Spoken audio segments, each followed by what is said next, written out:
Hello friends. NCT के द्वारा 2 वर्ष के बीएड को वैलिड किया गया है और कुछ समय के बाद एनसीटी के द्वारा 1 वर्ष की बीएड को भी वैलिड किया गया है।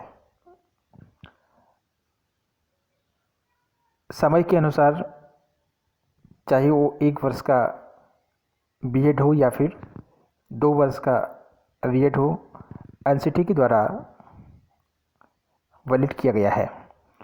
इसी प्रकार से एनसीटी के द्वारा 2 वर्ष के डीएलएड को वैलिड किया गया है और इसके साथ ही एनआईओएस के माध्यम से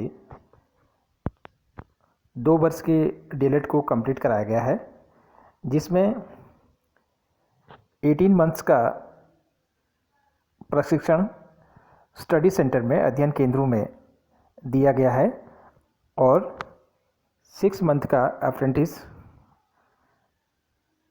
स्कूल बेस्ड एक्टिविटी को इसमें शामिल किया गया है। तो इस प्रकार से 18 months plus 6 month is equal to 24 months, अर्थात 2 वर्ष के कोर्स को एनआईओएस के माध्यम से कंप्लीट कराया गया है। तो इस प्रकार से समय के अनुसार चाहे वो 2 वर्ष का हो चाहे 1 वर्ष का हो, एनसीटी इसके लिए समय का निर्धारण करती है और इसको मान्यता प्रदान करती है। तो विपक्ष के द्वारा काफ़ी लंबे समय से यहाँ पर 18 मंथ्स कोर्स कहा जा रहा है, जो कि औचित्यहीन है। उनके द्वारा अनावश्यक रूप से इस प्रकार से विरोध किया जा रहा है, क्योंकि जो भी डिग्री या डिप्लोमा कराती है शिक्षा विभाग में, एनसीटी के द्वारा उसको मान्यता दी जाती है। एनसीटी उसके बारे में गहन चिंतन और अध्ययन करती है, उसके पश्चात ही किसी भी डिग्री या डिप्लोमा को मान्यता प्रदान करती है। तो ये बहुत बड़ा विषय बना हुआ है पूरे भारतवर्ष में कि एनआईओएस के माध्यम से 2 वर्ष का जो डिप्लोमा कंप्लीट किया गया है उसे ज़बरदस्ती 18 मंथ्स का बनाया जा रहा है।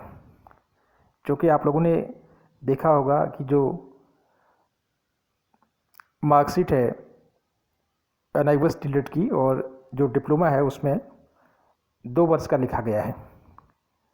2 वर्षीय डिप्लोमा उसमें लिखा गया है और कहीं भी 18 मंथ्स के बारे में नहीं लिखा गया है, लेकिन ज़बरदस्ती इसको एक मुद्दा बनाया गया है और इस मुद्दे को बहुत आगे तक ले जाने का प्रयास यहाँ पर विपक्ष के द्वारा किया गया है। लेकिन माननीय सर्वोच्च न्यायालय ने इसके बारे में गहन चिंतन अध्ययन कर लिया है और सभी साक्ष्य माननीय सर्वोच्च न्यायालय में प्रस्तुत कर दिए गए हैं और ऑर्डर को रिजर्व रखा गया है और कुछ ही दिनों के बाद इसमें फाइनल जजमेंट आएगा और इसके बाद पूरे भारतवर्ष में एनआईओएस डीएलएड से जो 2 वर्ष का डिप्लोमा किया गया है इसके लिए डाउट्स सारे समाप्त हो जाएंगे और सभी राज्यों में एनआईओएस डीएलएड मान्य होगा और एनआईओएस डीएलएड के माध्यम से सभी कैंडिडेट्स को सरकारी विद्यालयों में सेवा करने का अवसर निश्चित रूप से मिलेगा। तो फ्रेंड्स, फिर होती है मुलाकात आप सभी लोगों से कुछ नई और ताज़ा जानकारी के साथ। तब तक के लिए जय हिंद, जय भारत।